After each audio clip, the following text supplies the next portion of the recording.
በአውሮፓና በእስያ አህጉራት መዋሰኛ መካከል ትገኛለች። ይህች በሁለት አህጉራት መካከል ያለች ሀገር በምዕራብ እስያና በደቡብ ደግሞ ምስራቅ አውሮፓ ያዋስኗታል። በጥቁር ባህር፣ በኤጂያን ባህርና በሜዲትራኒያን ባህር የተከበበችው አብዛኛው ህዝቧ እስልምና እምነት ተከታይ የሆነባት የበለጸገ ታሪክና ልዩ ባህል ያላት ውብ መዳረሻ ናት ቱርክ። ምግብ፣ ሙዚቃና ጥበብ የቱርክ ባህል ዋና አካል ናቸው። ኢስታንቡል፣ ካፓዶሺያ፣ አንታሊያና ፓሙካሌ ታዋቂ የቱሪስት መዳረሻዎችና ታሪካዊ ቦታዎች፣ የተፈጥሮ ውበትና የባህር ዳርቻዎች ለቱሪስቶች መስህብ በመሆናቸው በታሪኳ የተለያዩ ስልጣኔዎች ማዕከል ሆና ቆይታለች። በቱርክ የሚገኙ የቱሪስት መዳረሻዎች ታሪካዊ ቦታዎች ብቻ አይደሉም። ምንም እንኳ የቱርክ ዋና የቱሪስት መስህቦች ታሪካዊ ህንፃዎች ቢሆኑም የባህር ዳርቻዎችና የገጠር አካባቢዎች በሰፊው ይገኛሉ። እነዚህን በቱርክ ውስጥ መጎብኘት ያለቦትን 7 የቱሪስት መስህቦች ልናስቃኛችሁ ወደድን።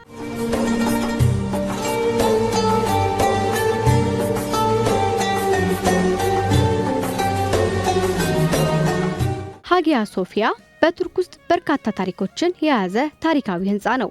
ይህ በኢስታንቡል ቱርክ የሚገኝ የቀድሞ የመስጊድ ህንፃ ቀደም ሲል በቆስጠንጠኒዮስ የተገነባ ቤተክርስቲያን ነበር። ይህ ሃጊያ ሶፊያ ውብ የባዛንታይን ስነ ህንፃ እንዲኖረው ምክንያት ሆኗል።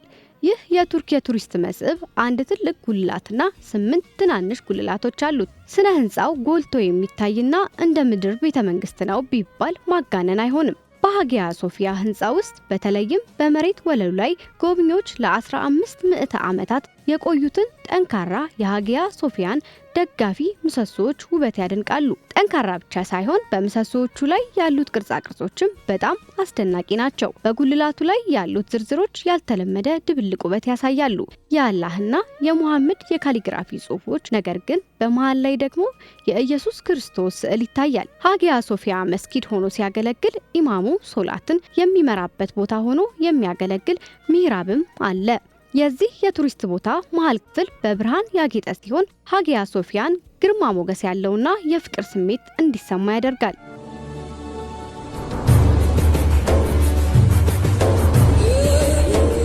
ጥንታዊና ታሪካዊ ትልቅ ዋጋ ያለው ውብ መስጊድ ነው የሱልጣን አህመድ መስጊድ። በሱልጣን መሐሙድ አንደኛ ዘመነ መንግስት የተገነባውና ሰማያዊ መስጊድ ተብሎ የተሰየመው ውስጣዊ ክፍሉ በሚያጌጡ ሰማያዊ መብራቶች ምክንያት ነው። ከዚህ የቱርክ የቱሪስት መስህብ ውጪ በቀድሞ ዘመነ ሙአዚኖች አዛን የሚያሰሙባቸው 6 ረዣዥም ማማዎች አሏቸው። ነገር ግን በአሁኑ ጊዜ የአዛን ጥሪ በኢስታንቡል አሮጌው ከተማ ውስጥ ሊሰማ በሚችል ድምጽ ማጉያ መስማት ይቻላል። ይህ የቱርክ የቱሪስት መስህብ ከኢዝኒክ ከተማ በመጡ የእጅ ባለሙያዎች በተሰሩ ልዩ የቱሊፕ አበባና የፍራፍሬ ዘይቤዎችና ውብ የካሊግራፊ ጽሑፎች ያጌጠ ውብ ገጽታን ያቀርባል።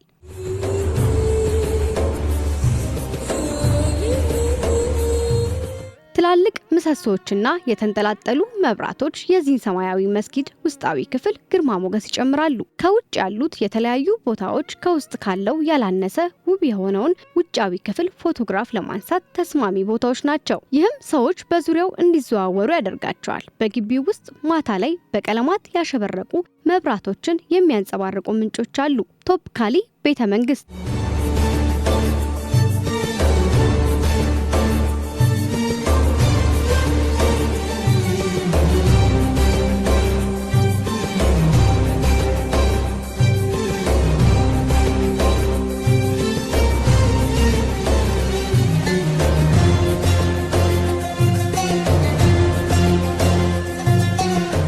የሙሴን በትርና የነብዩ መሐመድን ቅርጾች በቀጥታ ማሳየት ስለሚቻል በጣም ማራኪ ከሆኑት የቱርክ ቱሪስት መስህቦች አንዱ ነው። ቶፕካፒ ቤተመንግስት፣ ቶፕካፒ ሳራዩ ወይም ቶፕካፒ ቤተመንግስት በመባል ይታወቃል። ይህም ቤተመንግስት በኢስታንቡል ቱርክ ውስጥ ይገኛል። ከሃጊያ ሶፊያና ከሰማያዊ መስጊድ ብዙም አይርቅም። የቶፕካፒ ቤተመንግስት ውስብስብ በ5 ኪሎ ሜትር ርዝመት ባለው ምሽግ የተከበበ ሲሆን የአስደናቂ ምህንድስና ጥበብ ውጤት ነው። ቶፕካፒ በአጠቃላይ ስፋት 700,000 ካሬ ሜትር ሲሆን በዚህ አስደናቂ ስፋት ምክንያት ቶፕካፒ ቤተመንግስት በፈረንሳይ ከሚገኘው የቬርሳይ ቤተመንግስት ቀጥሎ በዓለም ሁለተኛው ትልቁ ቤተመንግስት ሆኗል። ከቶፕካፒ ቤተመንግስት ሊጎበኝ የሚገባው አንዱ ቦታ ሀረሙ ነው። የዚህ ህንጻ ክፍሎች ከሌሎች ክፍሎች የበለጠ የተዋቡ ናቸው። ግድግዳዎቹ በውብ የአበባና በጣም ማራኪ በሆኑ ቀለማት ያጌጡ የካሊግራፊ ጽሑፎች አሏቸው። የዚህ የቱርክ የቱሪስት መስህብ የመግቢያ ትኬት 30 ሊሬ ብቻ ነው። ካፓዶሺያ ወደ ቱርክ ሲጓዙ ከሚጎበኙት አካባቢዎች አንዱ ነው። ወደዚህ የቱሪስት ቦታ ለመድረስ ጎብኚዎች ከኢስታንቡል ከተማ በግምት 12 ሰዓት የሚፈጅ የአውቶቡስ ጉዞ ማድረግ ይኖርባቸዋል። ይህ አካባቢ በጥንታዊና አስደናቂ በሆኑ የድንጋይ ከተሞች ዙሪያ በበራሪ ፊኛ ጉብኝቶች ይታወቃል። ካፓዶሺያ እንደ ሌላ ፕላኔት ያለ አስደናቂ እይታን ይሰጣል። የሸለቆዎች፣ ገደሎችና ኮረብታዎች እይታዎች አስደናቂ ናቸው። የዚህ የቱርክ የቱሪስት ቦታ ሌላ ልዩ ገጽታው የቤቶች፣ የቤተ ክርስቲያኖችና ምግብ ቤቶች እንኳን ሳይቀር ከድንጋይ የተቀረጹ መሆናቸው ልዩ አድርጎታል።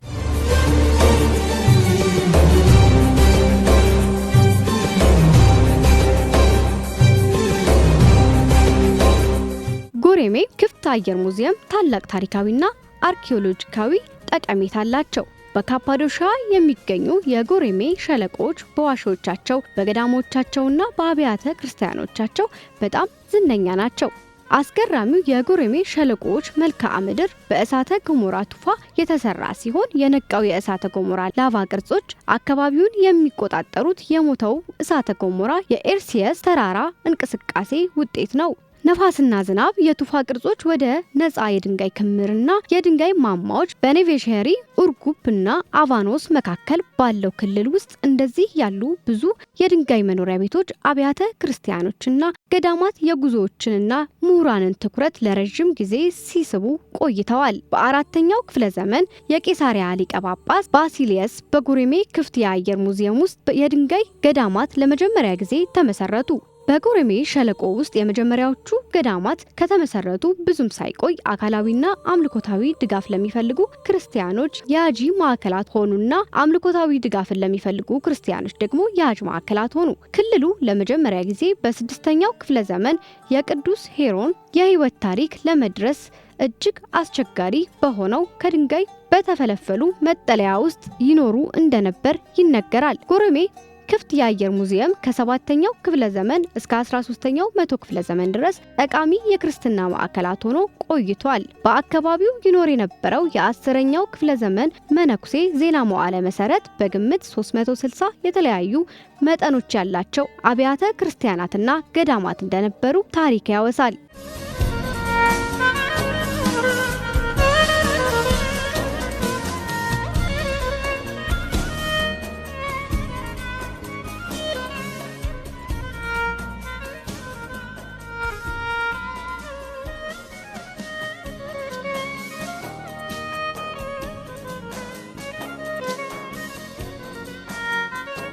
ከአቫኖስ ብዙም ሳይርቅ የምትገኝ አቫኖስ የተባለች ከተማ አለች። በሸክላ ዕቃዎች የምትታወቀው ይህች ከተማ ካፓዶሺያ ሴራሚክ የተባለ የእጅ ስራ ማዕከል አላት። ፓውካሌ በቱርክ ቋንቋ የጥጥ ቤተመንግስት ማለት ነው። ይህ ስያሜ ትክክል ነው፣ ምክንያቱም በዴኒስ ክልል ውስጥ የሚገኘው ይህ የቱርክ የቱሪስት መስህብ በአጠቃላይ የሙቀት ምንጭ ከ2000 እስከ 700 ሜትር ርዝመትና 600 ሜትር ስፋት 160 ሜትር ከፍታ አለው። ይህ የሙቀት ምንጭ 17 የሙቀት ምንጮችን በአንድ ላይ በማዋሃዳቸው የተፈጠረ ነው። በፓውካሌ ያለው የውሃ ሙቀት ከ35 ሴልሺየስ እስከ 100 ሴልሺየስ ይደርሳል። የፓውካሌ በጣም ጠንካራው መስህብ ከሙቀት ውሃ ይዘት የተፈጠሩት ነጭ ገደሎችና ከዛም በረዶ ሆነው እንደ በረዶ ፏፏቴዎች መፈንጠራቸው ነው። ይህ ውበት ፓውካሌን የጀርባ ቦርሳ ተጓዦች የንግድ ማቆሚያ ቦታ አድርጎታል። እንደ የቱሪስት መስህብ ከመሆኑ በተጨማሪ ይህ ስፍራ ለተለያዩ በሽታዎች ሕክምናም ያገለግላል። ጎብኚዎች ብዙውን ጊዜ የፓውካሌን የሙቀት ውሃ እንደ ስፓና ቴራፒ ይጠቀሙበታል።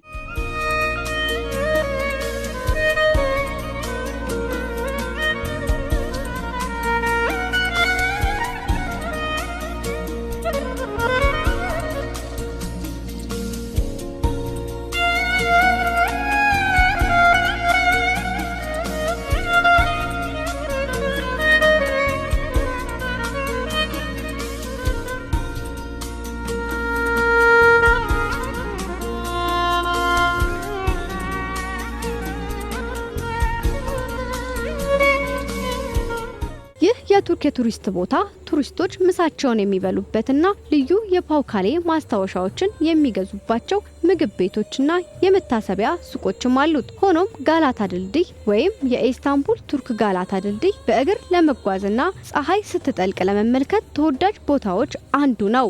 በወርቃማው ቀንድ ላይ የሚዘረጋው ድልድይ ኤሚኖን ካራካይ ጋር ያገናኛል። በሚያሳዝን ሁኔታ ድልድዩ በ1992 በእሳት ወድሟል። ይህ ድልድይ የአምስተኛው ድግምግሞች ሲሆን የአሁኑ ስሪት በ1994 እንደገና ተገንብቷል። ከድልድዩ ስር ብዙ የባህር ምግብ ቤቶች ያሉት ሲሆን እዚያ ያለው መልክዓ ምድር ፍጹም ማራኪ ነው። በተጨማሪም ምግብ ቤቶቹ ጣፋጭ ትኩስ የባህር ምግቦች ያቀርባሉ። በጋላታ ድልድይ ላይ በመቶዎች የሚቆጠሩ የአሳ አጥማጆች መረባቸውን ከድልድዩ ጎን ሲጥሉ ማየት ሌላኛው አስደሳች ትዕይንት ነው።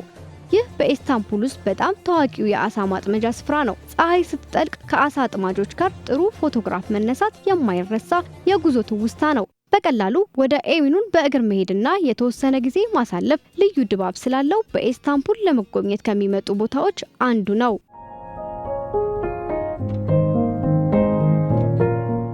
ግራንድ ባዛር በኢስታንቡል ቱርክ የመታሰቢያ ዕቃዎች ግብይት ገነት በመባል የሚታወቅ ሲሆን መጎብኘት ያለበት ቦታ ነው። ግራንድ ባዛር ኢስታንቡል በዓለም ላይ ካሉት ትላልቅና ጥንታዊ ታሪካዊ ገበያዎች አንዱ ነው። ይህ ገበያ በሱልጣን መሐመድ ዳግማዊ በ1455 ተጀመረ።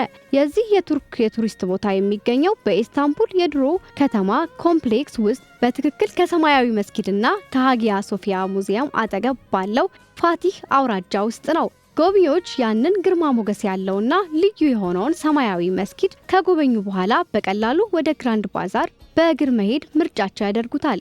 በዚህ የቱርክ የቱሪስት ስፍራ ገበያ ውስጥ ጎብኚዎች እንደ የቤት ዕቃ፣ የጸሎት ዕቃዎች፣ ስለታም መሳሪያዎችና ጥንታዊ ሳንቲሞች ያሉ ልዩ የቱርክ የመታሰቢያ ዕቃዎች ሊሆኑ የሚችሉ የተለያዩ ጥንታዊ ዕቃዎችን ማግኘት ይችላሉ። ይህ ገበያ በጣም ትልቅ እንደመሆኑ ሁሉም ዕቃዎች በግራንድ ባዛር ውስጥ ይገኛሉ ማለት ይቻላል።